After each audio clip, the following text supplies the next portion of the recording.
So x1, x2, and x3. And then suppose our hidden state vector is actually a scalar as well. And then that scalar is like this h1 and this guy and this guy, right? And then this h2 is represented as ax1 plus bx2 plus c, right? So this is the first linear layer or affine layer that linearly combines the input, right? No, it's not x1, but it's h1, right? Because it's an input to this node. We are looking at this node. Okay, then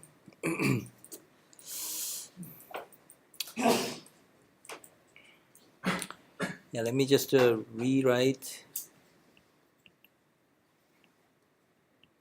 x3 plus c. So let's look at this node, and then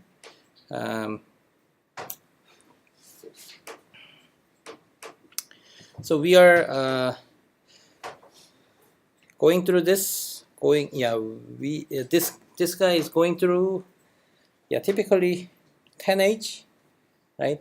And then so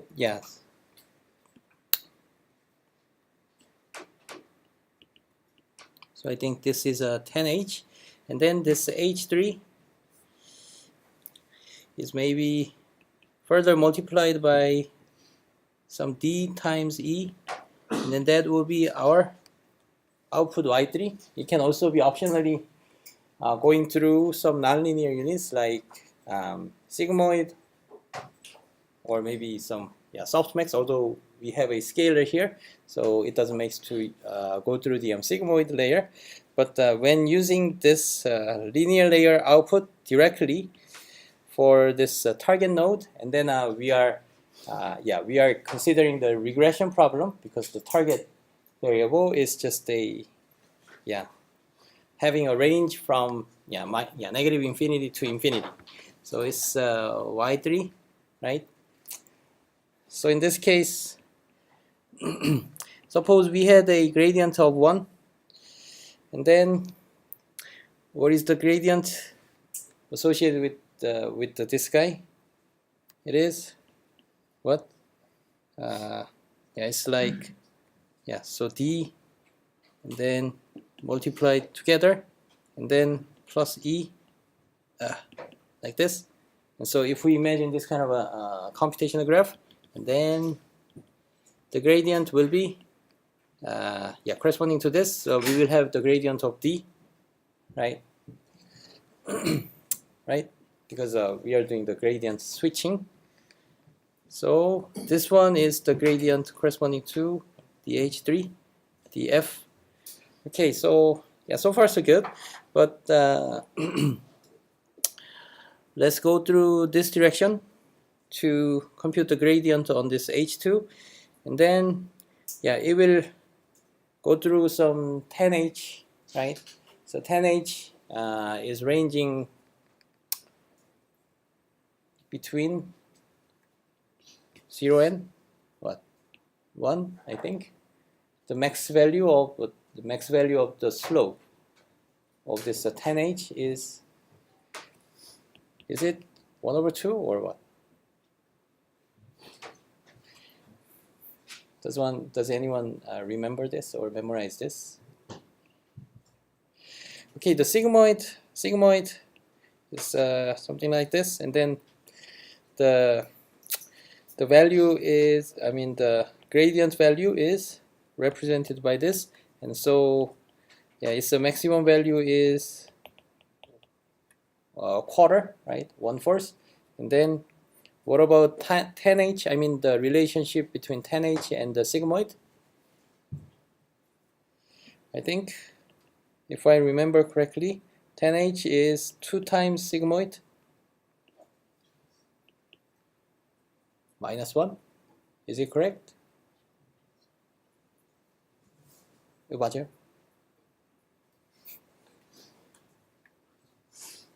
Okay, so please, someone, please verify this by just, searching for it. I believe it's the correct one.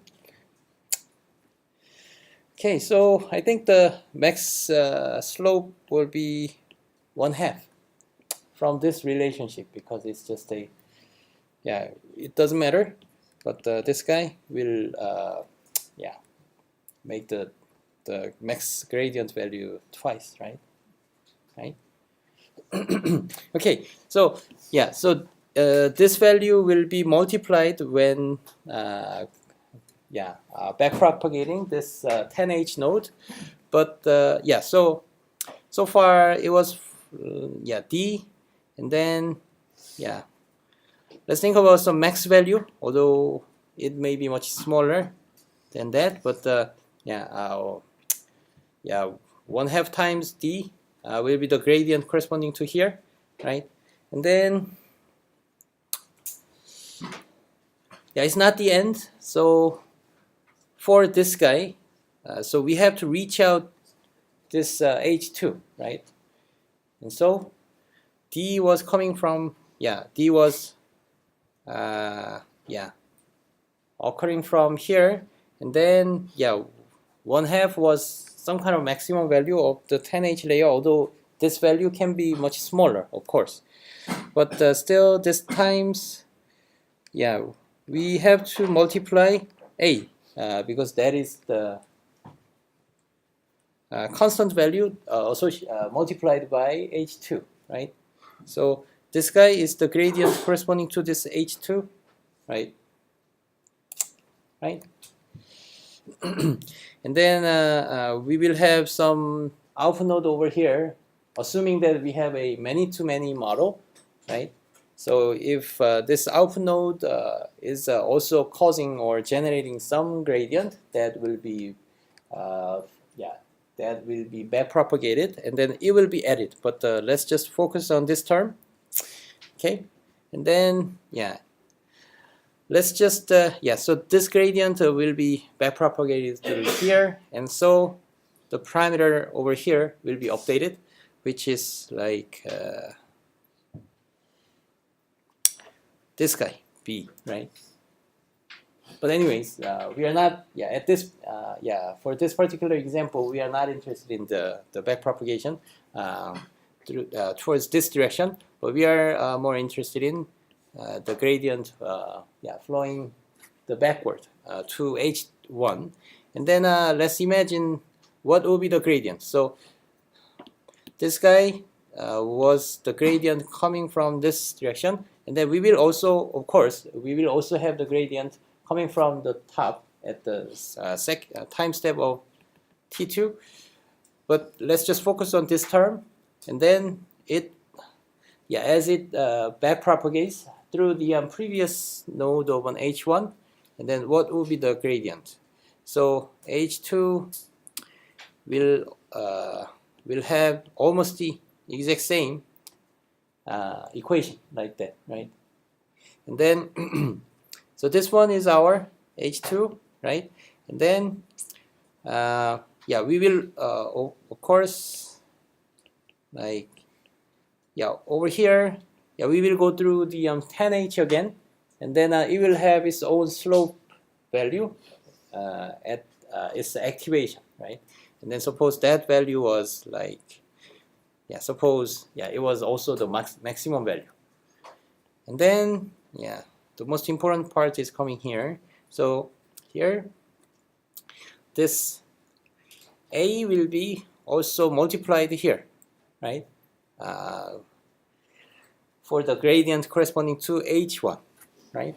So as we can see, the error coming from here, it is backpropagated to the H2 by having this constant value of an A, which was multiplied by this H2. I mean, it's in general, HT is equal to 10H A HT minus 1, bxt plus c. Okay, and then yes, because we are going through the exact same transformation or layer that has the shared parameters, and so we will multiply a again here, right? And so this guy will be at least part of the gradient of this guy, although the gradient over here will be coming from like this path, right? But we just focus on this gradient path coming from here. Yeah, so like this path and this path, as we can see, yeah, as we go through this two layer, and then also these two layers have the shared parameters, which are a, and then yeah, a is multiplied twice, right?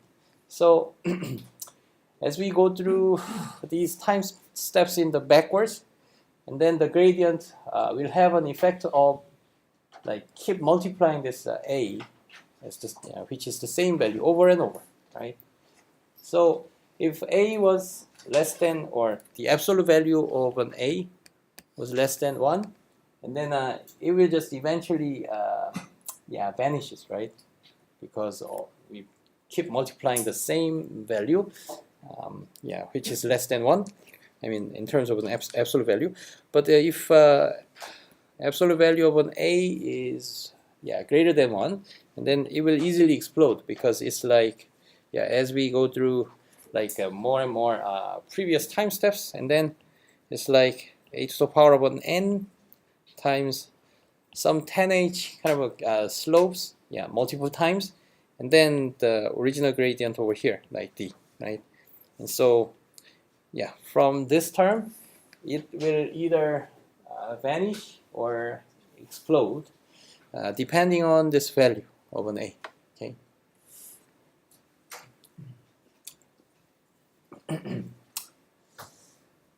Although, yeah, so 10h may completely kill the gradient, right? And also, it may be really close to 0. And so, yeah, in the battle between this a to the power of an n and the 10h slope, which is less than 1/2, I mean, 10h may like dominate this explosion of this a to the power of an n, but yeah, yeah, I mean, yeah, we cannot guarantee that, right? So that way, this kind of long-term dependency is involving this a to the power of n kind of gradient, right? So that way, yeah, that's what I mean by, 네, 저게 그러니까 뭐 등비수열 뭐 이게 저기서.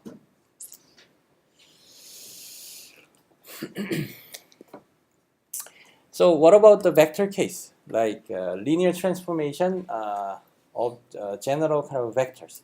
And in that case, the input of these x1, x2, x3s are vectors, and also h vectors, h's are also vectors, right?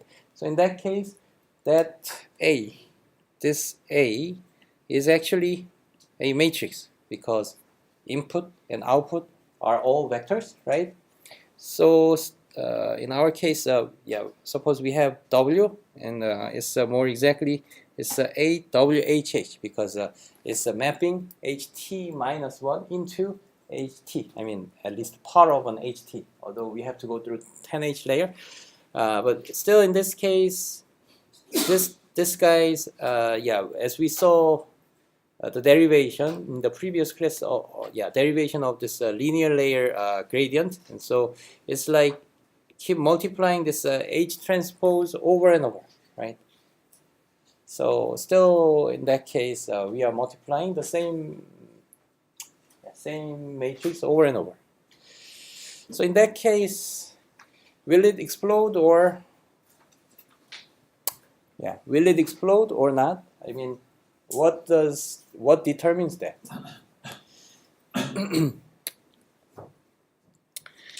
So it's a little bit about the linear algebra, but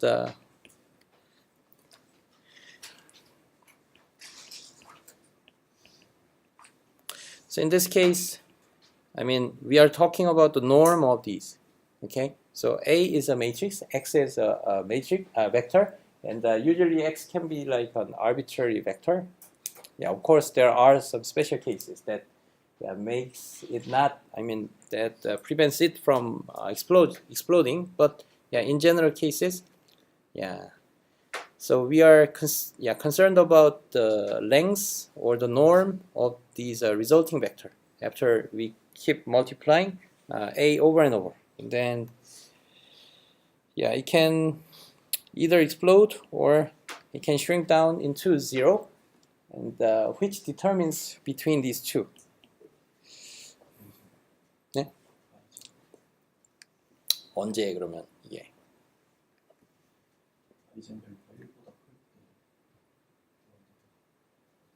아이겐밸류가 그러면 하나가 아닐 수 있잖아요. 매트릭스가 여러 개 아이겐밸류가 있으면 이게 어떻게 됩니까? 제일 큰 거? 제일 큰 거만 1보다 크면 돼요?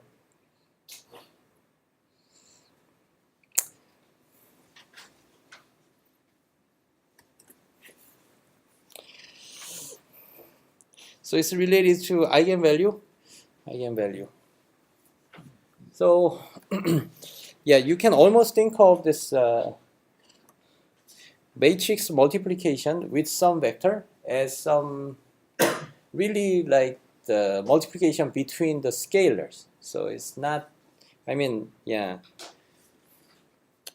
this matrix multiplication is not really a different one from the scalar multiplication. Okay, so in that case,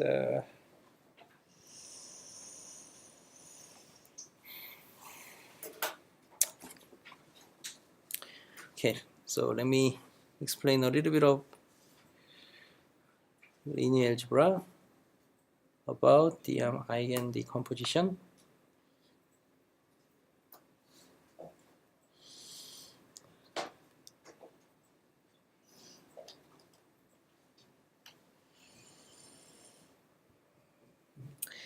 Okay, it's a little bit dirty, but yeah, let's think about this 2 by 2 matrix. Okay, 2 by 2 matrix that maps this x1, x2 input vector into y1 and y2 as an output vector. Okay, and then here we have a matrix A here, which is a 2 by 2, and then suppose our random initial vector, yeah, because we start from this x1, x2, but since we keep multiplying A over and over, and so yeah, eventually this initial vector is not really, it doesn't really matter. And so let's suppose that was 4, 3, and then suppose this A, yeah, A has an eigenvector. So that eigenvector is a v1, and then associated eigenvalue as -1, and then another eigenvector, and then it's the eigenvalue as 2. So in this case, in 등비수열 영어로 뭐죠? 좀 뭐라고 series of numbers. 네? Geometric series? Geometric sequence? 공비는 영어로 뭐라 그래요? 네? 공비? 네. 공비. 네.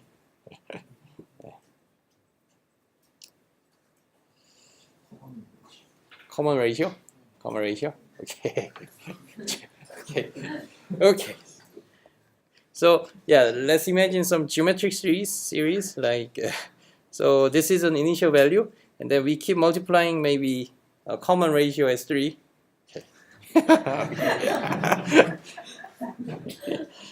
Okay, so we keep multiplying, right? And then suppose we are given some vector 4, 3, and then we keep multiplying A, and then it will be transformed into some 2-dimensional vector, and then another 2-dimensional vector, and so on, right? So in this case, you can really think of these two cases analogous with each other. And so in this case, it is a vector, and then we can think of this vector as a, yeah, we can decompose that vector into like eigenvectors of this matrix A, okay? And then basically the eigenvector is a special vector when it was multiplied with the matrix A, and then it will generate the same vector. I mean, by that same vector, I mean the direction is the same. Okay, so the direction didn't change at all, and then only the vector length changed. So in this case, after multiplying A with the given vector, I mean that special vector v1, that vector has the same direction but different, like length ratio, or So in that case, we can really think of this v1 as a kind of a scalar. I mean, conceptually, because vector has a direction and the length, right? But in this particular case, the direction didn't change at all, right? So we can only think about the length and how this length changes of this same vector, right? I mean, when multiplying A. So you can really think of this v1 as something like, some kind of particular scalar value, and then when multiplying A over and over, and then we can only think of how the length changes. Okay, so in that case, because the length is always a scalar, so we can think of this this kind of a scalar case in this special kind of a vector v1. Okay. Okay, and so here in this case, we can think of the common ratio as -1. Especially for this v1. I mean, when this initial vector was given as a v1, then the common ratio is -1, and so like a v1 is just -1 v1, and then if I multiply a twice, and then it's like -1 times, to the power of 2, and then v1, and so on, right? And then in general, if our matrix is a 2 by 2, and then this matrix has two different eigenvectors, and so there is a first vector v1 satisfying this relationship, and then in this particular case, that v1, suppose that v1 was 3, 1. Okay, so if v1 was 3, 1, and then it will satisfy this guy.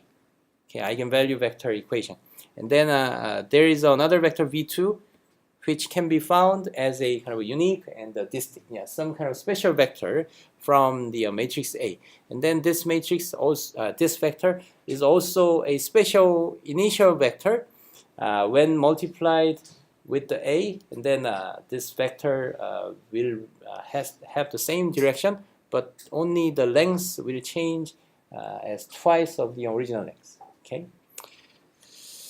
Okay, by using these two vectors, v1 and v2, we can represent this arbitrary vector, any kind of a given vector, as a linear combination of these two. So in this particular case, the original vector is given as this 4, 2, and then the first eigenvector that has the common ratio as -1, as this guy, and then the second special vector or second eigenvector that has the common ratio as 2, right, as this vector, right?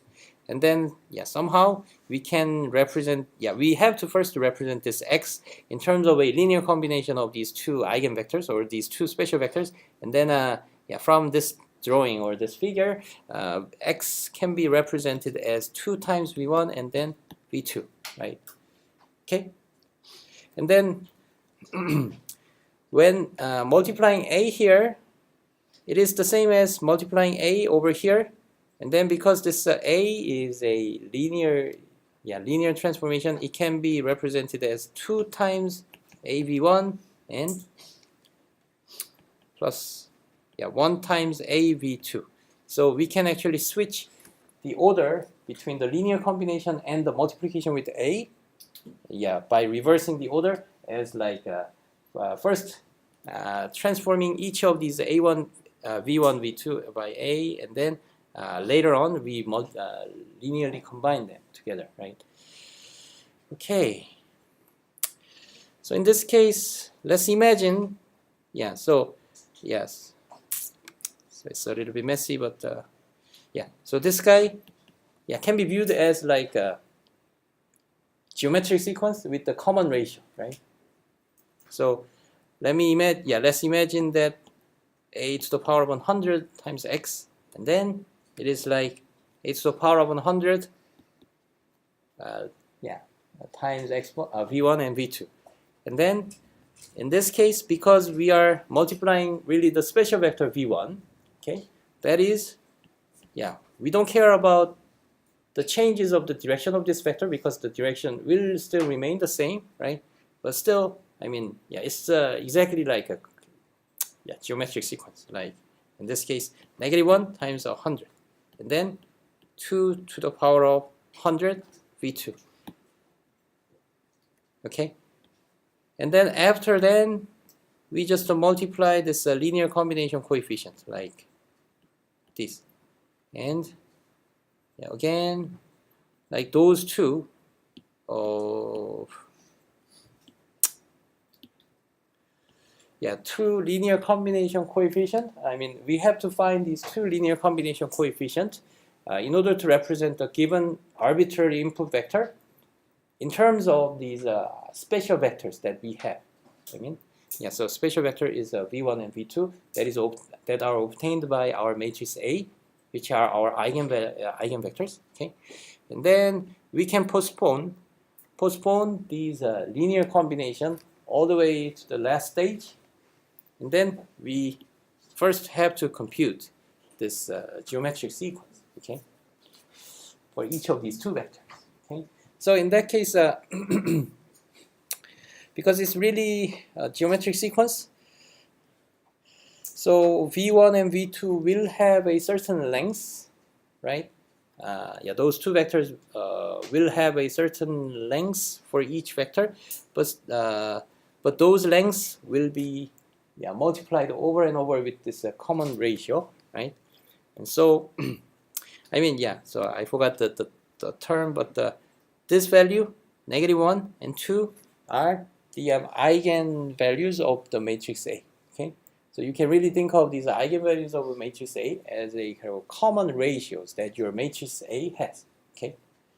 So in this case, if we imagine like multiplying A over and over, okay, and then this different common ratio, okay, different common ratio will keep multiplied with this matching special vector of a v1 and v2, which are called the eigenvectors. Okay, so in that case, if we just apply different ratios in their own, I mean, two separate geometric sequences, and then after all, I mean, if we keep multiplying over and over, and then this guy will dominate. Okay, so the largest eigenvalue will dominate in terms of the vector length. Okay, because that v1, I mean, the vector length will not increase. So the vector length, I mean, the direction may change, plus and negative and so on. So it will like, switch back and forth. And then,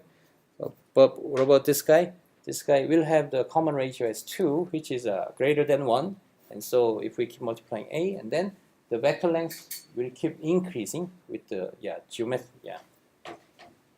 geometrically, or so okay, so back to here, back to this case. So our linear transformation matrix W, let's imagine it has some set of special vectors which are called the eigenvectors, and their own associated eigenvalues, right? So in that case, the eigenvalues are, at least one of the eigenvalues are greater than 1. I mean, in terms of their absolute value. So suppose we are dealing with the 4-dimensional vector, and thus W is like 4 by 4, and then typically it will have like 4 different eigenvectors and 4 different eigenvalues, and then that eigenvalues is represented as lambda 1, lambda 2, lambda 3, lambda 4. Okay, so for any of them is less than 1 for all i's. Yeah, in that case, this is when your gradient vanishes. Okay, but yeah, at least one of them. Yeah, at least one of these eigenvalues are greater than 1, and that's when the gradient will explode. Okay, because that is your common ratio. Okay.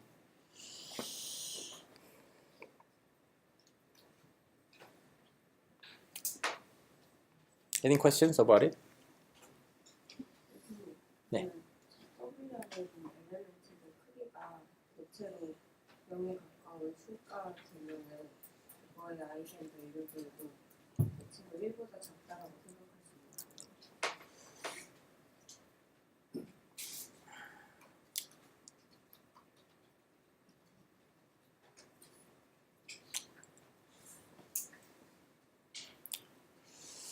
아, 네. 그런데 근데 이게 좀 탁 보이지는 않아요, 저기. 그러니까 네, 아이겐밸류는 이렇게 좀 복잡하게 이렇게 좀 풀어야 돼요. 혹은 뭐 i 그 펑션을 실행하거나, 네. 이제 뭐 파이썬이나 이런 데서 이제 eig 뭐 이런 펑션 실행하면 이제 아이겐밸류 벡터 세트를 딱 다 주거든요. 어떤 주어진 매트릭스에 대해서. 다만 근데 여기서 아이겐밸류 및 아이겐벡터는 기본적으로 이제 아까 얘기했던 것처럼 벡터의 방향은 바꾸지 않고 이제 크기만 바꾼다 그랬잖아요. 크기만. 그래서 우리가 그냥 상수 취급을 해갖고 이제 그냥 그 스칼라에서의 그냥 그 등비수열이라고 생각할 수가 있다라고 이야기를 했는데, 이제 중요한 건 이제 그 아이겐밸류 혹은 벡터는 방향이 안 바뀐다. 그 말은 두 개의 벡터는 일단 같은 디멘전에 있어야 돼요. 그래서 저 매트릭스는 이제 스퀘어 매트릭스일 때만 우리가 아이겐밸류 벡터를 따져요. 그러니까 벡터가 뭐 갑자기 5차원 벡터가 3차원이 됐다 그러면 이게 두 개가 같은 방향이 있다라는 게 말이 안 되잖아요. 그래서 두 개의 벡터는 이제 하여튼 같은 디멘전에 있을 때, 즉 같은 인풋 네. 이렇게 됐을 때 x와 y가 디멘전이 똑같아야지 일단은 말이 되는 뭔가 시츄에이션이어서 아이겐밸류 및 벡터는 이제 스퀘어 매트릭스에서만 따지게 돼요.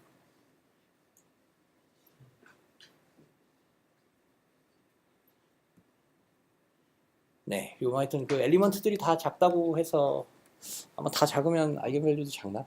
뭐. 네. 그러면은 안에는 안에서 만약에 뭐 W 웨이드 매트릭스 엘리먼트 값들을 어느 정도 통제할 수 있다라고 해도 어느 시점에서 익스플로딩이 일어날지 아닌지는 잘 모르는 거거든요. 엘리먼트 값을 절대값만으로 통제를 하면 그렇죠. 그럴 것 같은데요. 네, 그럴 것 같은데요. 그렇게 그러니까 뭔가 단순하게 엘리먼트별로 통제를 맥스 값이 뭐 이렇게 되도록 한다. 네, 안 될 것 같은데요. 그래도 통제를 못 할 것 같아요. 아래는 모델링 할 때 사전에 그레디언트 클리핑 같은 거를 미리 다 설정을 해놔야 되는 거예요. 어디서 익스플로딩이 일어날지 모르니까. 그렇죠. 네. 그 클리핑은 좀 약간 사후 처리잖아요. 약간 그레디언트는 그냥 계산이 되고, 그레디언트 이제 크기가 너무 크면 이제 그냥 거기 맥스 값을 뭐 10으로 설정해 주겠다 그러면 10 이상의 그레디언트는 생겨도 나는 10으로 처리하겠다는데, 네, 뭐 그렇게 좀 사후로 처리를 하는 좀 이렇게 좀 이론적인 뭔가 배경 같은 거는 좀 아마도 잘 없지만 뭐 그렇게 하는 게 네, 방법일 수 있죠.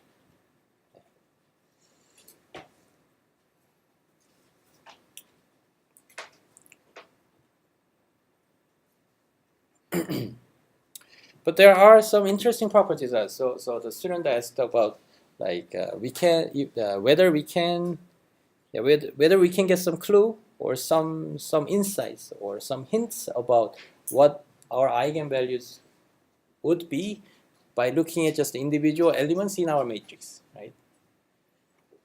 So yeah, my answer was there is no direct relationship. Like there is no easy way to do so.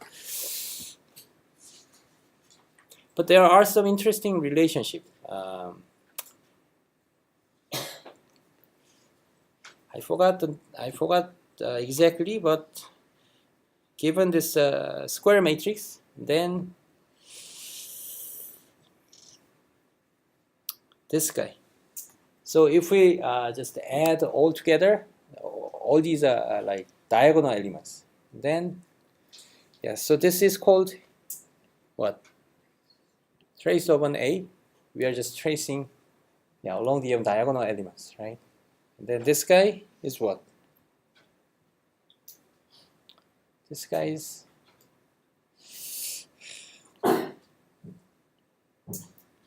이게 맞나? Yeah, I think it's right. Not so. So given n by n, I think the sum of the eigen values are the same as these diagonal entries. Okay. So in this case, the sum of the diagonal entries, suppose it was 1, 2, 3. And so yeah, let me just maybe 0.1, 0.2, 0.3. So in this case, the total sum of these will be 0.6, right? So in that case, yeah, so it's 3 by 3. And so in that case, can we guarantee that our eigenvalues are, yeah, I mean the absolute value, yeah. Can we guarantee that this one is true?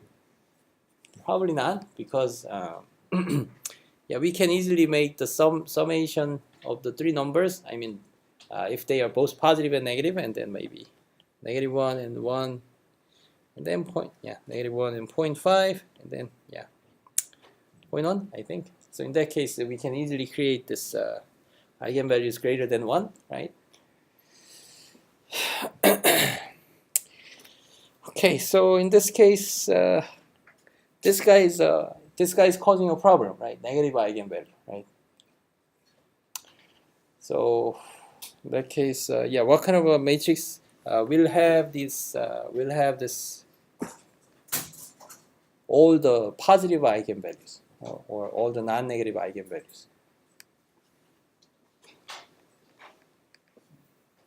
I mean, yeah, if we can guarantee that our matrix has all the positive eigenvalues, and then yeah, we can guarantee that. I mean, we can guarantee that kind of thing, right? If we look at the sum of the diagonal entries or the trace of matrix A, right? But in general, it is not true. But when can we guarantee that? I mean, when can we guarantee our eigenvalues are all positive?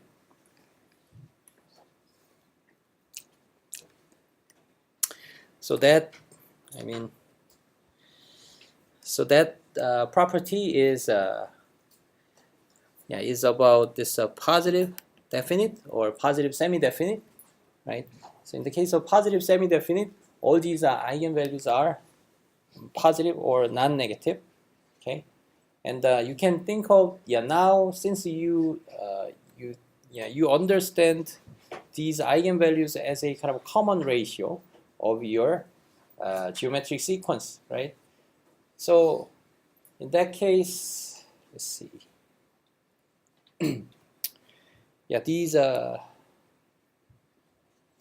Yeah, these positive definite matrices will all have, will have eigenvalues as all positive values, okay? Positive values, right? And somehow this positive value of this ratio, let's see. So this one will be our, this one will be our common ratio. And also when multiplying A, if this vector was an eigenvector, and then this ratio will be the eigenvalue. Eigenvalue will work as a common ratio, right? And then in that case, so the explanation is not good, but I cannot give a good or intuitive explanation. But this positive eigenvalue, the positive common ratio can be decomposed into like since it is a positive value, and so we can easily find it's a square root vector, right? Square root vector. And so your matrix A is a positive definite, positive definite, yeah, we have to also have a symmetric kind of a constraint, but yeah, it's not good. But yeah, you can also think of this matrix A, I mean, by viewing the matrix A as a common ratio, because we just keep multiplying A over and over, right? And the common ratio is positive, and then we can think of it as a square root factor easily, right? I mean, within the real valued domain. So in the world of a matrix, if A has all the positive eigenvalues, and then you and also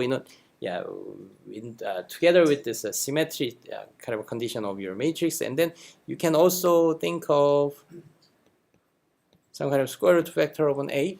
Okay, so you should be able to find some matrix like square root factor of an A, and so it can be viewed as like suppose that is B, and then it's like BB, right? B squared is equal to A, right? But in general, in the matrix case, so we think of this B times B transpose, and so we try to represent the matrix A in this case, and also in this case, B is your square root factor of an A, and when you can obtain or compute B, I mean, not all the matrix A will have a square root factor that satisfies this equation. You can find this B only when your matrix A has all the positive eigenvalues. Okay, so that is the notion of this positive, definite. But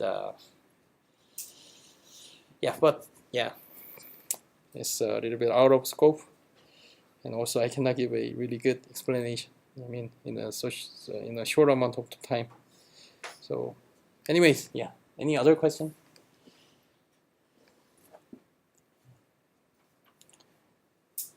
Oh one thing that I wanted to mention by explaining this was one way to enforce your eigenvalues as all positive ones in your linear transformation matrix, and then you can start with your linear transformation as that form. So in that case, it's like so suppose we have a 4 node, and then maybe 3 node, and then consider it as B transpose. So B transpose is maybe 3 by 4, and then B is 4 by 3, and something like this. Okay, so we can think of this kind of an encoder or compression and encoder and the decoder kind of process, and then suppose these parameters are shared, right? So what does that mean? I mean, what does that mean by sharing? I mean, so in this case, 2, 3, for example, this link, okay, this link has the same value as this guy. No, 3, 2, right? Because in that case, this guy 2, 3 elements in the B transpose will be the same as 3, 2 elements in our matrix B, right? So if we imagine this kind of shared parameter setting in these two consecutive linear layers, okay? So in this case, altogether, if we view this as a single layer, if we view this as a single layer, and that single layer will have always a always the positive eigenvalues. Okay. So in that case, I believe like B transpose B, and if we like restrict the trace of this B trans, it's actually B transpose. If it is less than 1, and then it's a sufficient condition to guarantee that our eigenvalues are less than 1, which can avoid at least this gradient explosion. yeah. I'm not sure how much it is meaningful, but yeah. Any other questions?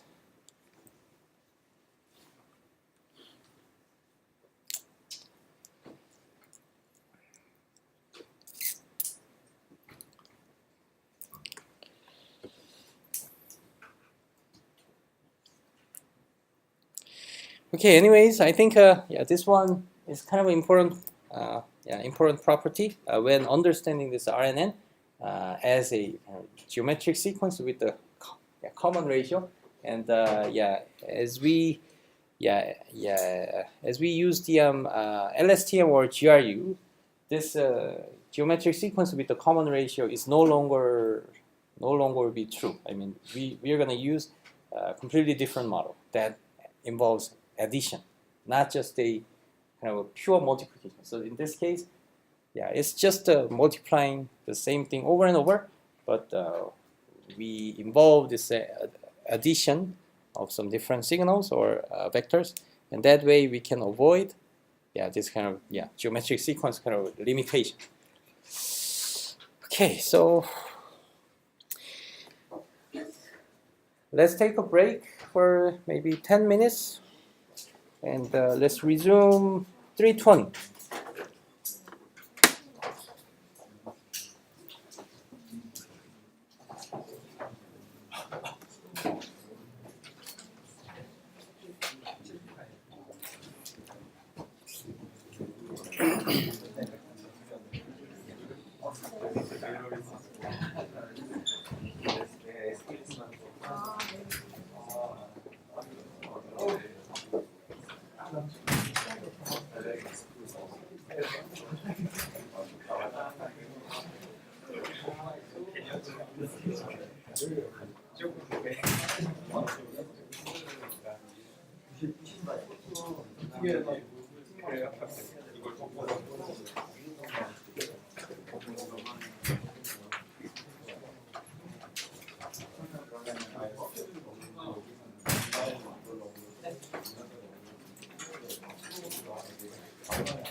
이번도 풀이해 주시면 안 돼요? 네? 퀴즈 이번도 풀이해 주시면 안 돼요? 아, 2번이요? 아, 네, 그래요. 네.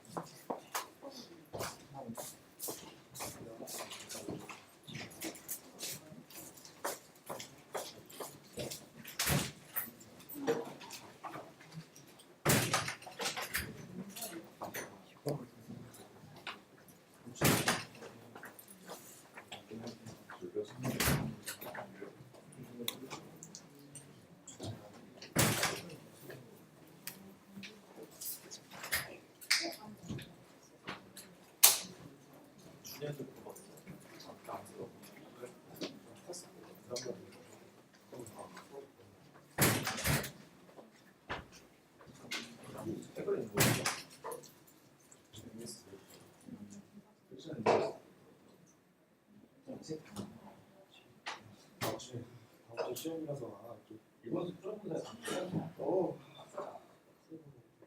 다음 주 내일 모레는 나 먼저 가야 돼.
여기서요 이거 A를 그러니까 이게 포스티브 데피니션 이렇게 나눌 수 있다고 하셨잖아요. 네. 그래서 B랑 P 트레이싱 컷으로 하는데 이거를 설명해 주신데 이게 뉴럴 네트워크처럼 이렇게 보여줄 수 있다?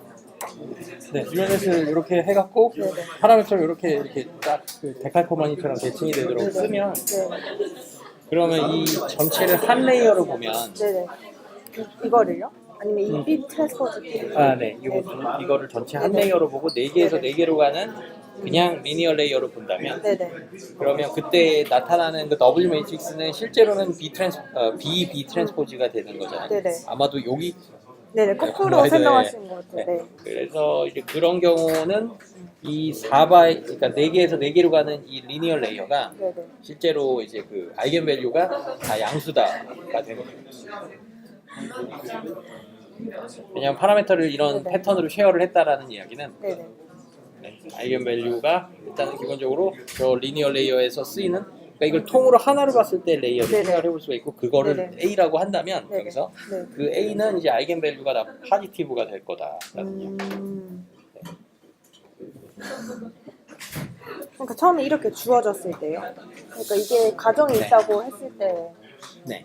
아니면 우리가 한 레이어를 구성하고 싶지만 그러니까 이게 공비를 이제 뭐 공비를 4라고 정의할 수도 있지만 공비를 2라고 정의를 한 다음에 우리는 2를 2번 곱한 걸로 우리의 공비를 쓸 수도 있는 거잖아요. 네네. 그러니까 우리는 한 레이어를 정의하고 싶지만 이제 이거를 나눠서. 실제로는 네, 두 레이어로 이렇게 구성되어 있고 두 레이어의 파라미터가 이제 동일하다라는 형태로 만약에 쓸 수 있다 쓴다면 네. 뭐 이렇게 세팅을 해도 뭐 안 될 건 없죠. 네, 그런 경우 일단은 우리가 아이겐 밸류는 다 0보다 크도록 우리가 이렇게 강제를 그러니까 그렇게 세팅을 해놓고 시작을 할 수가 있다는 거죠.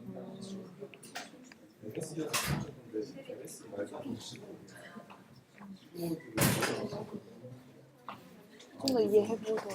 네, 뭐 이렇게 뭐 그냥 뭐 한번 그렇게 또 생각할 수가 있다 뭐 이런 얘기예요. 그 저기 네. 의도나 이런 것만 뭐 이해를 하면 네. 제가 이 부분에 의도를 이해를 못해요. 네. 이게 그러니까 우리가 4개에서 4개로 가는 이제 한 레이어를 리니어 레이어를 구성하고 싶어요. 근데 그거를 이제 실제로 그냥 여기를 그냥 바로 이어갖고 그 W를 그냥 4x4의 W를 직접 학습을 하는 게 아니라 이렇게 4x 뭐 3, 아니면 3x4 뭐 이런 식으로 해갖고 여기서의 B와 여기서의 B가 이렇게 저기 데칼코마니처럼 이렇게 뒤집어져 있는 형태로 이렇게 파라미터 쉐어가 되도록 우리가 컨스트레인트를 주는 이 두 레이어로 구성을 만약에 한다면 그러면 이 통으로 봤을 때 이 한 레이어는 그러니까 4에서 이쪽으로 4로 갈 때 그 레이어는 거기서 나타나는 매트릭스는 아이겐 밸류가 다 양수로 우리는 제한을 시킬 수가 있다는 지방 가서 이렇게 가가지고 데칼코마니 같은 거 네트워크 같은 형식에서는 아까 아이젠 밸류 네, 아이겐 밸류 아이겐 밸류들을 모두 다 양수로 이렇게 제한을 시킬 수가 있고요. 그렇게 되면 거기다가 이제 만약에 이제 다이아고널 엔트리가 만약에 이제 1보다 작게 해놓으면 그러니까 양수인 애들이 합이 1보다 작게 되면 그거는 애들이 다 1보다 작은 거잖아요. 네, 그러니까 그런 경우에는 네, RNN을 이렇게 최소한 익스플로전은 막을 수 있도록 뭔가 할 수도 있다는 거죠. 네. 네.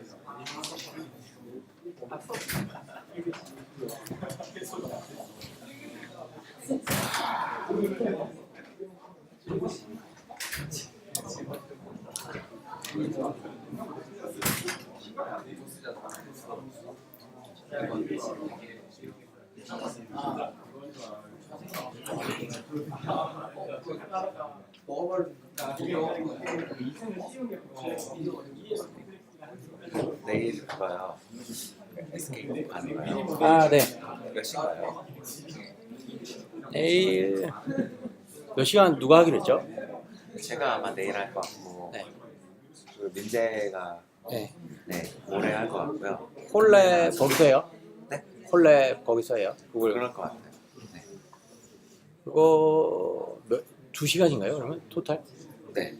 내일 그러면 아마 뭐죠? 내용이?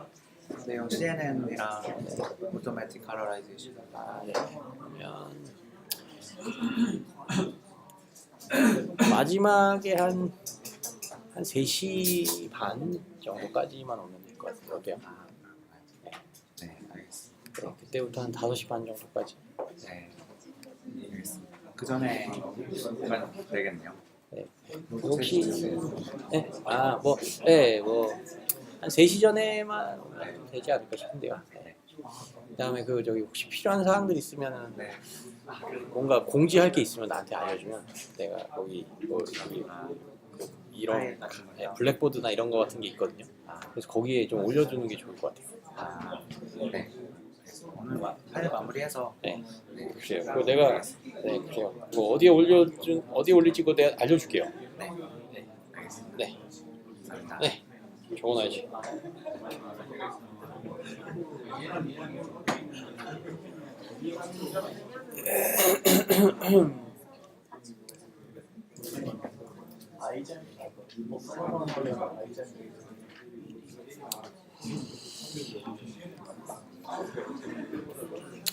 올소고날 벡터요? 올소고날 매트릭스? 네. 네.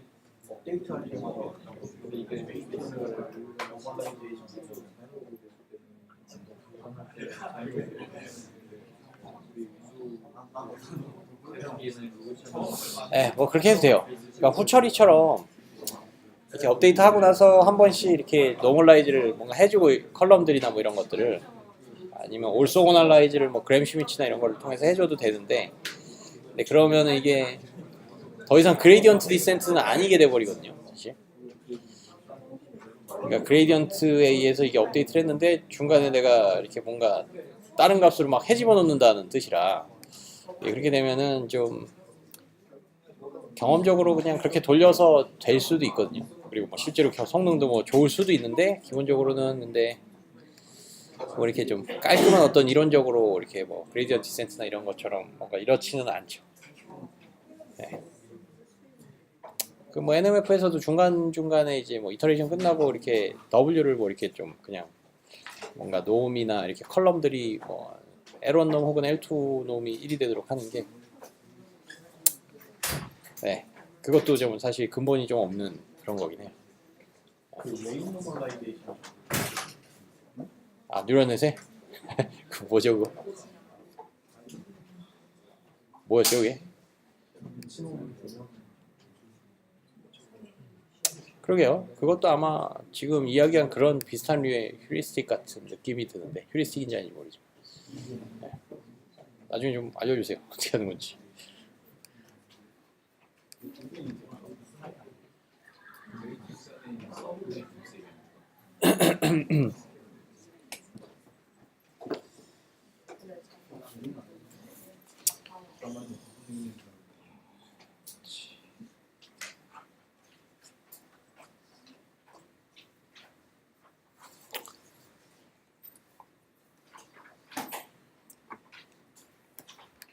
Okay, let's start.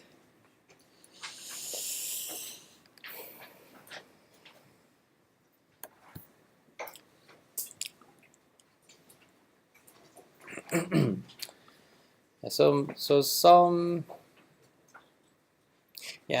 some student asked about, it may not have been clear, so let me just add a little bit more explanation. So in this case I was thinking of like imagining, I was thinking of just a single linear or this a fully connected layer having 4 input and 4 output nodes. So in this case, if we just represent this wave matrix W as like 4 by 4 matrices, and then you can have both positive or negative eigenvalues, right? But instead of having W matrices, if we imagine this single layer is actually composed of these 2 layers, and then the middle layer may have a smaller nodes or smaller number of nodes, or maybe it has a more number of nodes compared to like 4 nodes, which is our input and output nodes.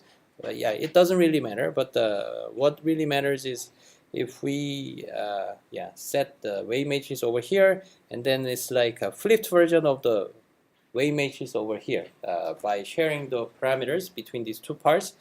And then if we imagine this 2-step or 2 layers of a linear transformation, if we view it as a single layer, like a fully connected layer, and then instead of using W matrix directly, in this case we will be updating or optimizing the matrix B, but for whatever B matrices that we have, these 2 layers will always have a positive eigenvalues. Okay, so that was my point. So that way, if you want to play with some eigenvalues and maybe impose some constraint in your own objective function, and then you may be able to like tweak this a single.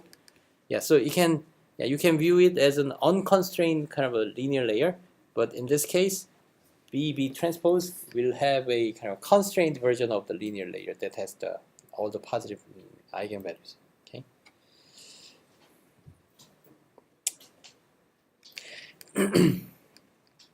And then also another student asked about the question, more details on the second question in the quiz. So here, sure. So what is the intuitive? What is the intuition behind this first one of an element-wise max of hidden state vectors of words? So it's just a quite simple question, but So what's the intuition of this element-wise max of hidden state vectors of words?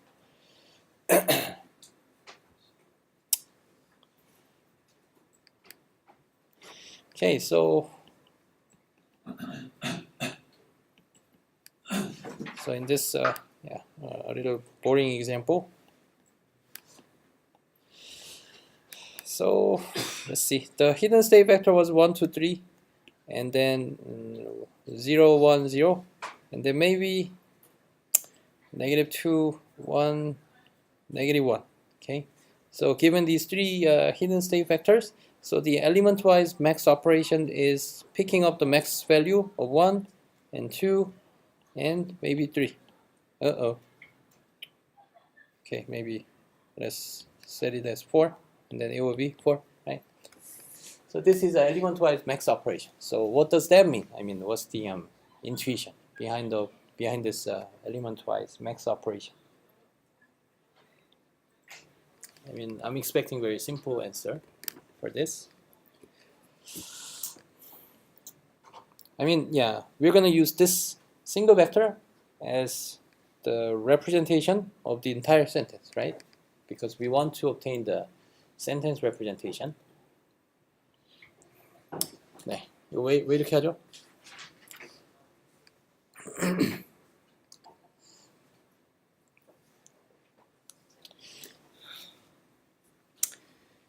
yeah, so yeah, it's again I'm expecting a simple answer, but yeah, each dimension in our hidden state vector is encoding some useful or meaningful features, right? So in the context of CNNs, or yeah, maybe CNN, it might be easier to explain. But the first dimension, suppose the first dimension is representing it tries to capture whether cat's nose is there in our image, and then also the second dimension is trying to capture whether a person's eye is existing in our image or not, right? So in that case, we can think of these as the strengths of the signal that each dimension is trying to capture, right?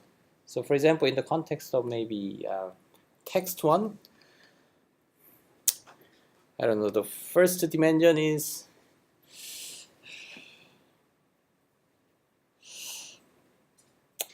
it's hard to give a simple intuitive example, but yeah, so it's trying to capture some meaningful feature individually for each dimension, and then it had in the first word it had the strength of 1 for such a signal, and then -1, which means that we have actually opposite kind of signal, and so on. So in this case, if we pick up the max values, it's just like it's exactly like a ReLU, that the max pooling operation. So regardless of the regions that, for the window of our CNNs, right? So if we apply the max operation over here, and then regardless of particular positions among those 4 different spots, we just pick up the largest signal, right? And then transmit or give it to the next layer, right? So the same intuition applies here in this element-wise max operation. But I'm not sure if how useful it is, or how much it gives an advantageous performances over the other methods. But certainly that seems to be one way. Then I think the other two is quite obvious, right? Hidden state of the last word, and then average vector, and it's also the obvious one.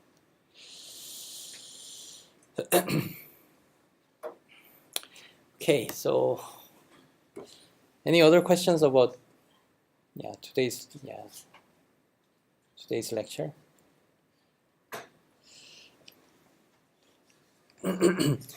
Yes. Okay. So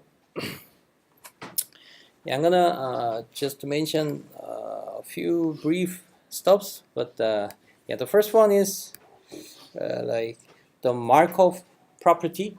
Okay, so I believe you guys are familiar with the Markov property, but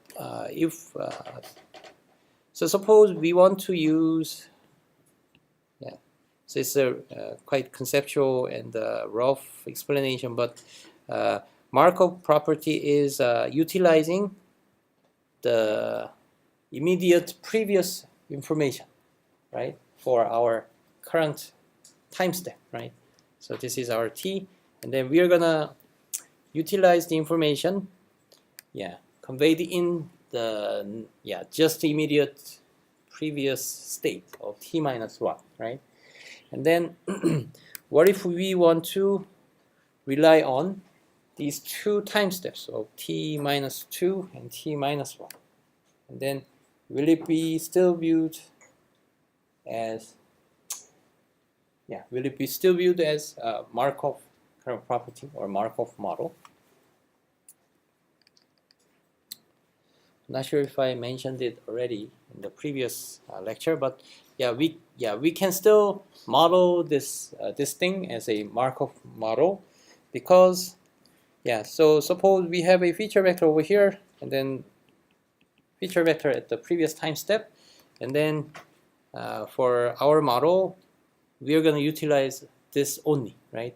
But we can accumulate, one simple trick is that we can accumulate the feature vector for the just previous time step as this guy, right? So just bringing it and then concatenating it. Okay, in this case, the feature vector for the just previous time step will easily contain the information about the current state and current time step and the previous time steps, right? So that way we can easily construct these accumulated versions of our feature vector. So in that case, if we rely on just the previous time step, and then so still it is relying on the information provided by the previous time step, and so it can still be viewed as a Markov model, right? So so yeah, we can kind of generalize this Markov kind of model as like the one relying on the previous, the fixed previous time steps information, right? By just concatenating or accumulating all the information into the feature vector on the just the previous time step.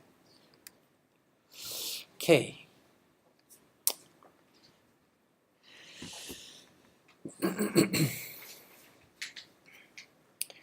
And this is a kind of a random stuff, but yeah, I feel like just mentioning or describing about the L2 and the L1, kind of regularization, because that was, I think, is a part of your homework. Yeah, and so here,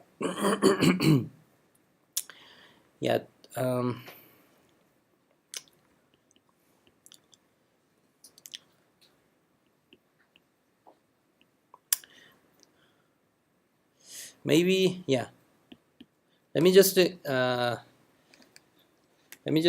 let's suppose our parameters are a and b, and then maybe y is ax plus b, where a and b should be trained or optimized through our training process. And then here, let's suppose this one is some kind of objective function. Okay. Maybe y hat, just to make it more sense. So it's like, so we want to minimize this guy, and then y hat is actually ax plus b, and then we can imagine like x comma y pairs of our training data, and then given this, our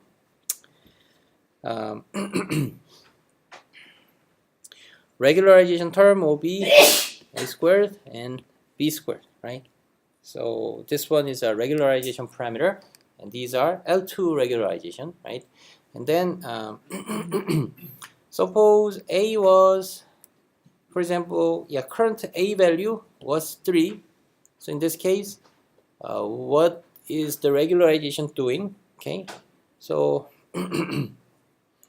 current a was 3, and then suppose our gradient from this part was maybe 0.05, 0.5, okay, and then we will typically utilize our use the gradient like this, right?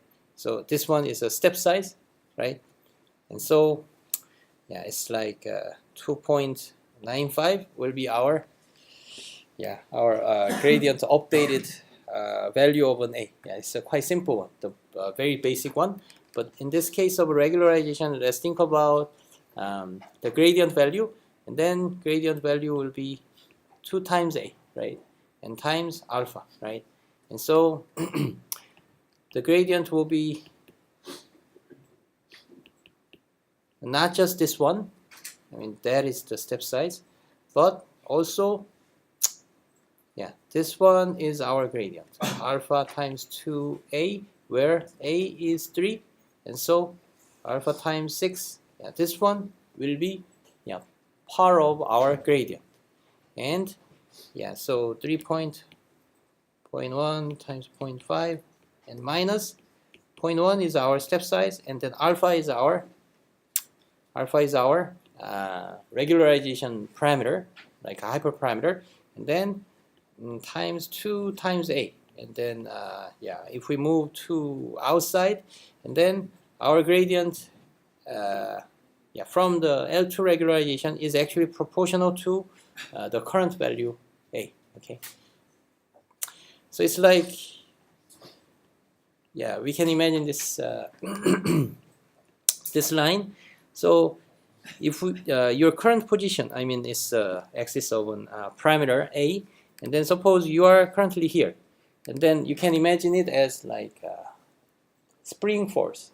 Okay, spring force, and so spring is always shrinking your parameters towards parameter towards the towards the origin.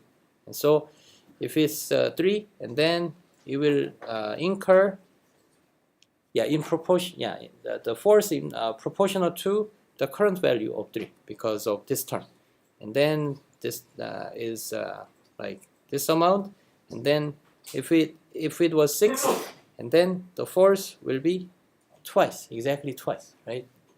But if it is a really close, and then the force will be really minimal, right? It's But what about the L2 regularization? L2 regularization is having A and B, right?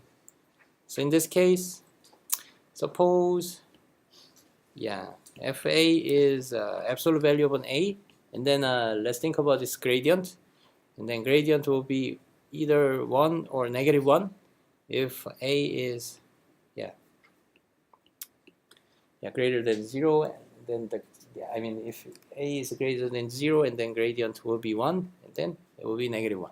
So in this case, you can imagine this kind of force as, so we have an origin here, and then suppose you are here, and then this guy will have this force, and then you have 60 here, and then it will also have the exact same amount of force, right?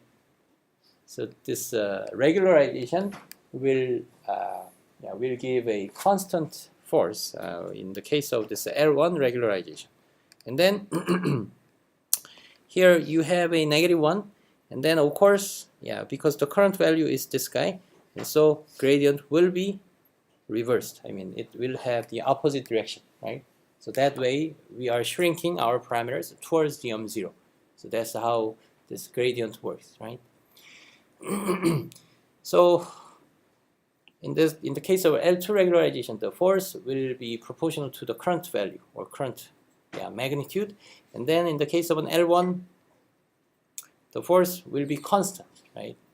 Their signs will just change, and then this one is partly explaining why we have a sparse representation when using L1 regularization. So in that case, so we have an origin here, and suppose A is over here, A was 3, and then so this is an A, and this is B, and then in the case of an L2 regularization, so we are just drawing the two parameters in the same line of A or B. Okay, so in this case we are we are using the same exact same hyperparameters for the regularization weights, and so this A was this 3, which is smaller than the other parameter value, and then in the case of an L1 regularization, the force will be much larger for this large values. But in the case of an L1 regularization, this force will be the same, right? So this guy and this guy will be the same. So suppose this one is kind of a random initialization that you currently have, and then they will be moved with the constant force towards the 0, right? So in that case, if some value, even if some value was really close to 0, and whether we have really small value or large value, the force will be the same, right? And thus this guy will be easily reaching or arriving at this origin, right? Because the force will be the same regardless of the current, the current distance from the origin, right? So so that way we can have like sparse representation where part of subpart of our parameters are becoming 0, when using the L1 regularization. Yeah, but on the other hand, as you now can see, if we use L2 regularization, if it gets closer to 0, and then the force will be really minimal or very small, and thus in that case, it will not have much force towards the 0. So it will remain some non-zero but really small value as it is, instead of becoming exactly 0 value. Okay, so this is a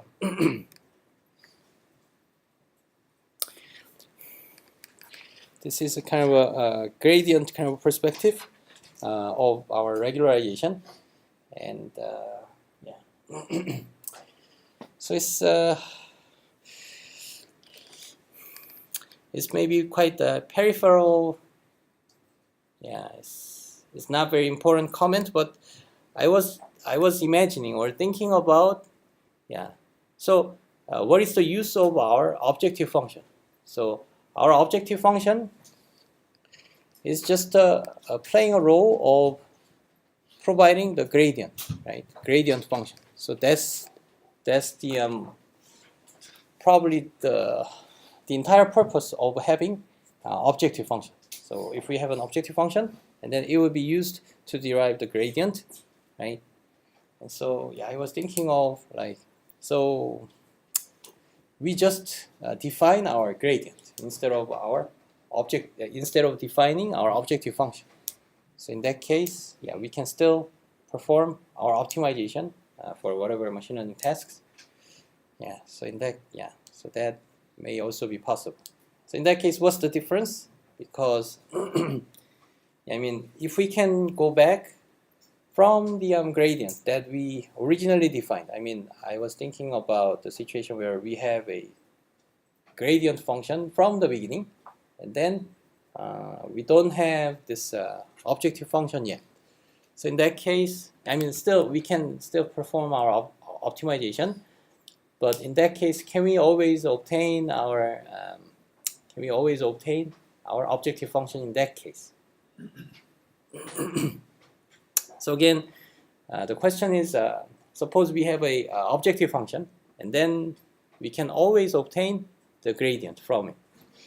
And then the question is, if we have a gradient function in the beginning, and then can we obtain the objective function from that, from the gradient?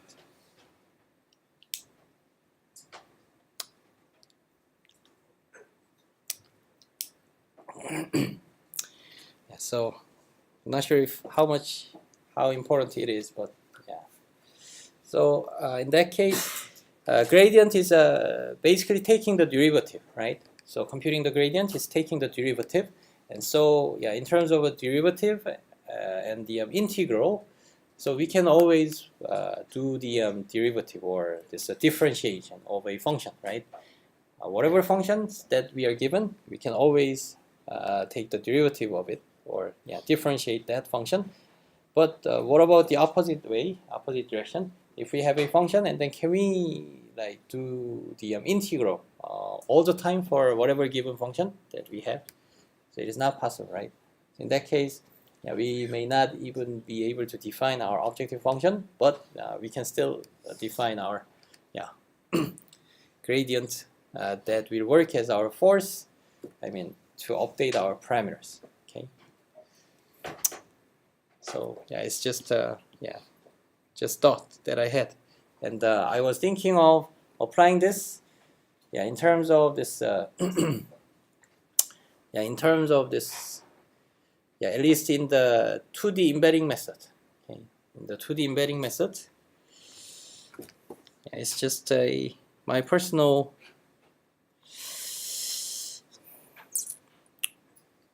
Let's see. It's my personal interest, but so this TSNE, or in general kind of multidimensional scaling stuffs, is that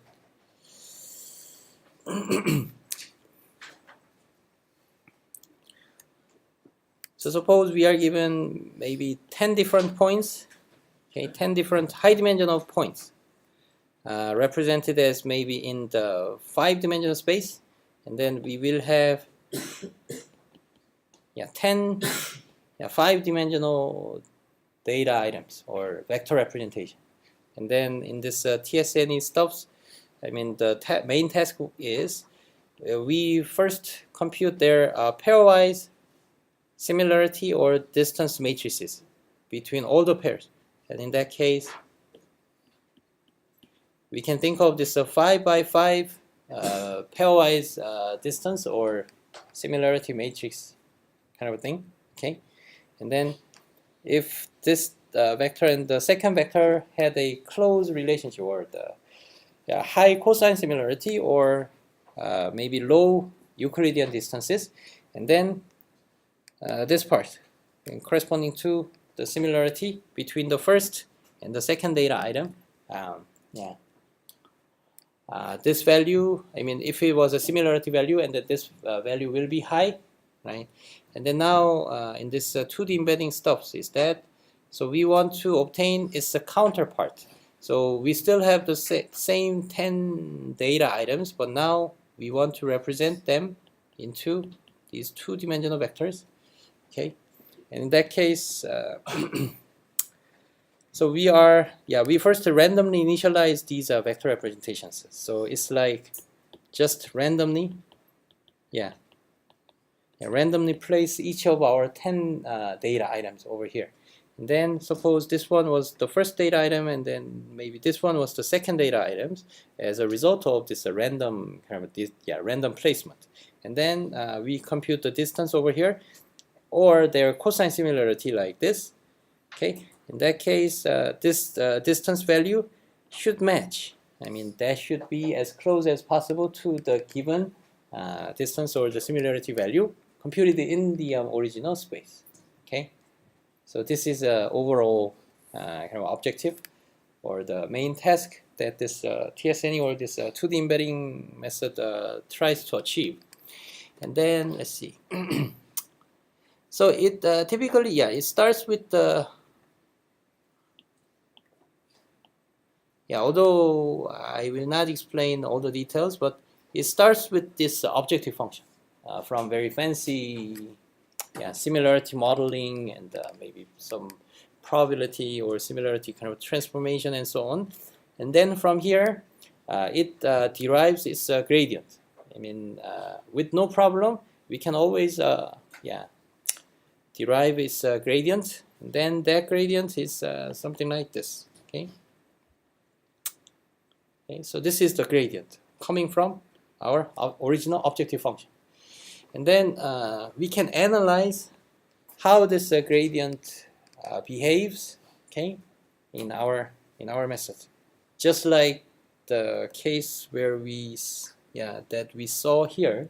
So in a current in the current value, we can imagine how our gradient is computed, at least in terms of the direction and also the magnitude, right? So here in this case, we obtained our gradient, and then we can also analyze the behavior or how this gradient works depending on the current status or current parameter values. But here's our current parameter value is actually the 2D embedding result or 2D coordinates of our data item. So these are the parameters that we want to optimize. So given this randomly initialized positions of these two data items, if the original distance between the first and the second data item should have been 3 centimeter, but currently it's like 8 centimeter, and then the forces will work by moving these 2 points towards their centers. Okay, so that kind of a behavior is represented by this gradient formula. Okay, and then we can also represent all the possible cases and their gradient values, and then we can draw gradient values depending on the different situations. So this one is like, so x-axis and the y-axis is the, x is representing the original high-dimensional distance. So something like 3 centimeter. So suppose we have current distance between the particular pair of the 2 points are, their ground truth distance was 3 centimeter, but if it was like 8 centimeter, and then this heat map is representing the the value of the gradient that should that is that is assigned to that particular data item. So the red ones is like pulling together towards each other, and as it gets a red part, and then it means that it's causing a lot larger amount of a gradient, right? So in this case, if it is the ground truth is 3, and then this value is 8, and then we have to pull them together, and then interestingly, this gradient, by looking at this gradient pattern, it's not very perfect because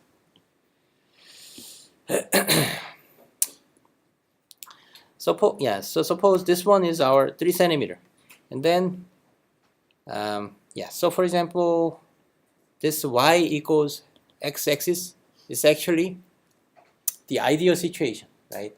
So that's when we perfectly preserve their original distance. So high dimensional distance is maybe 3 centimeter, and the current low dimensional distance is 3, and thus the force didn't occur at all, right? So that makes sense, right?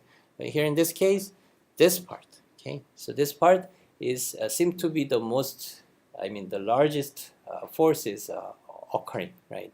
So in that case, it's like at the 3 centimeter, and then also at the 3 centimeter, we have no force. That makes sense. And then here, the current low dimensional distance was 5 centimeter. It had really big force, but interestingly, if it was like 80 centimeter, for example, in this case, the force is not that much compared to this, right? So in this case, it doesn't make sense, right? It's more reasonable that we give a more and more forces as the discrepancy between this original and the low dimensional distances are larger, right? So but anyways, that is the property. That is the behavior or the pattern of our gradient that was coming from this objective function, right? So I was imagining just directly manipulating or directly modifying our gradient function so that it can better behave on various different situations. So some kind of gradient clipping can be viewed as some example like this, because we actually changed our gradient, right? And then it actually no longer corresponds to our original objective function. And then what will be like the objective function when doing the when using the clipped version of our gradient, right? So we may not even need to define our original objective function, just like this gradient clipping kind of stuff. We didn't even think about the original objective function corresponding to this clipped version of the gradient, right? So I think it's a kind of an interesting research direction that can be applied to many other problems as well. So this is one kind of idea that I had for a long time. Especially for this TSNE stuff, because I've been doing the research, a lot of research on about the tweaking the algorithm of this 2D embedding stuffs. Anyways, so let me explain a little bit more. So in this case, it's very nice. The TSNE gradient is working really nice because for large regions like this, there is almost no gradient. So in this case, we can divide these regions into these four pieces, and then this part is what? The original distance is larger, and original distance is quite large, and then their two-dimensional distance is quite large, right? So in that case, if it was like the distance of maybe 20 centimeter, and then even if it was like 10 centimeter, for example, and then we will not incur any forces over there. So we are completely happy about it, right? So that means, we do not care much about really the large distance points. And preserving their exact distances is not our concern in this case. We are concerned about really preserving really small distances also in the low dimensional space. If the original distance was small, and then if it is not the same as the original distance, and then we will immediately incur some forces over there, right? But what about this region? So if it is a really large, quite remote point or quite distant point, but if it is okay until their two-dimensional distance is less than maybe 7 centimeter, and then we are okay. But if it is too close, and then that's when we start to incur some forces, right? And then we also do the same thing over here, right? So so this kind of makes sense, also from our intuition, right? So that way, based on or driven by our better intuition, we can maybe modify this gradient function directly to obtain a better 2D embedding result. Okay, so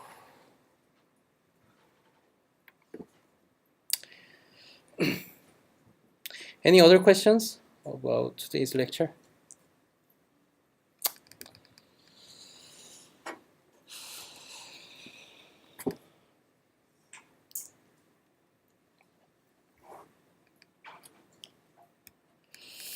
So when I watched today's lecture, it was lecture 8 or something, and then honestly I was a little disappointed because it's talking about too basic stuff, at least for me.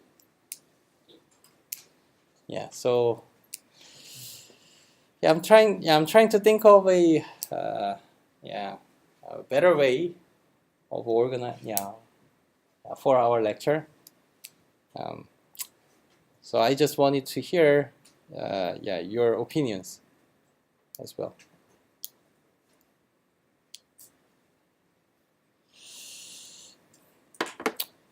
그대로 이렇게 하는 게 괜찮을까요? 어때요?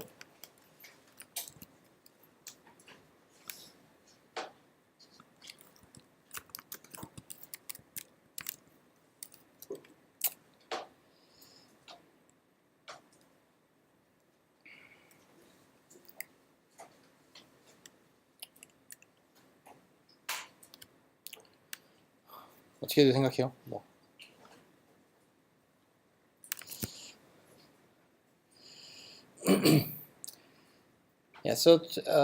To me, like LST, RNN.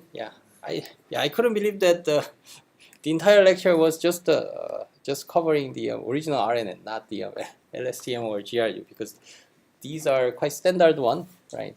So quite well-known ones. So it looks like the next lecture is about LSTM or GRU, and then maybe later on it's touching upon like sequence-to-sequence modeling and also attention as well, and then up to that point it's a quite standard one, right? And then later on it's discussing some advanced attention model, involving some sentinel kind of stuff. Although I just skimmed through the lecture videos, and also the lecture slides. And one not very good thing is that the lecture slides is not exactly the same as our lecture video, right? So that was a little, bummer or downside. Yeah. And also, I'm not sure, but Socher, it's Richards, Socher, and also Chris Manning doesn't seem to do a great job in giving a lecture.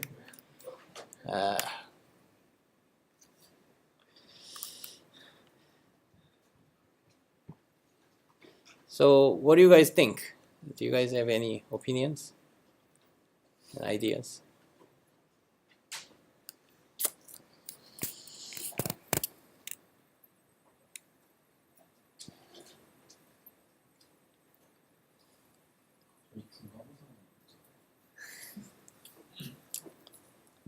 중간고사요?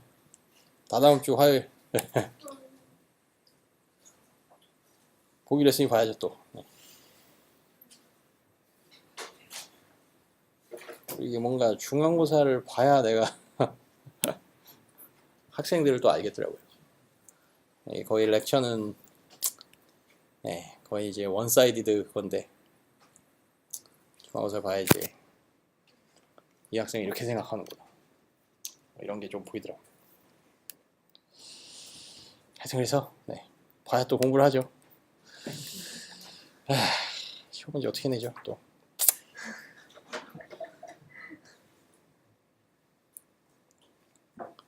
강의해주고 뭔가 시험 문제 내주고 이런 숙제 내주고 이런 인공지능이 있으면 정말 좋겠다.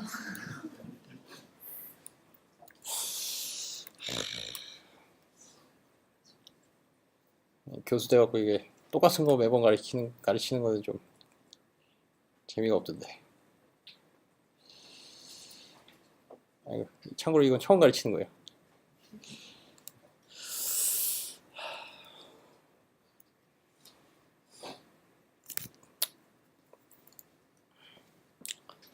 그냥 해요? 어떻게 할까요?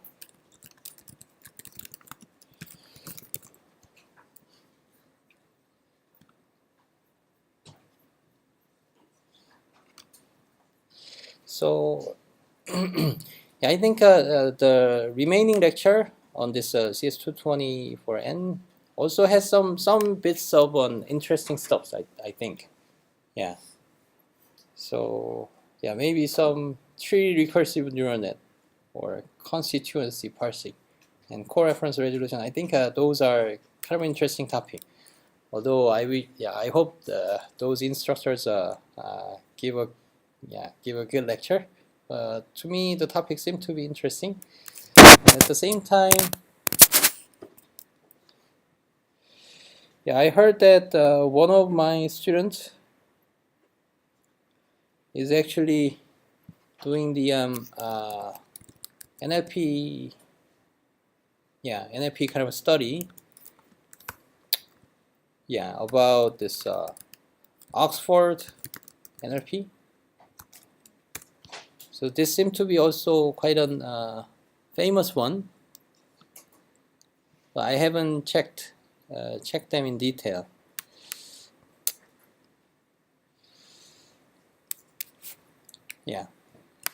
And then we can just stick to CS224N. Maybe we can just cover it as soon as possible, just by skipping some basic stuffs as much as possible. So that way we can speed up maximally to cover this CS224N. But also, another alternative is to maybe switch to maybe some other online lecture, or maybe some like paper reading and the presentation kind of classes. So which one do you guys prefer? Do you guys have any thoughts? 뭐 좀 의견 없어요? 희망사항이나.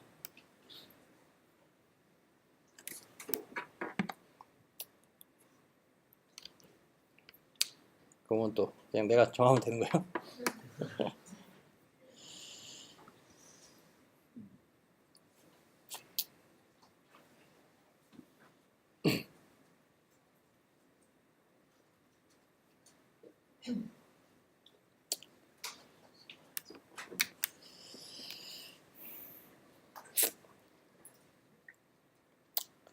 네, 그러면 okay, then yeah, let me think a little bit more, maybe in a day, yeah, for today and maybe tomorrow, and then I'll send out the announcement about what to do next. And probably it will be still part of this CS224N lectures, yeah, and maybe it may be a different one, but yeah. Yeah, I'll just try to look ahead as much as possible, and then try to give a good guideline about what will be the good one to spend our time on. Yep. Any other questions? Okay, and then yeah, let's finish our lecture today, and see you next Tuesday. 네, 수고하셨어요.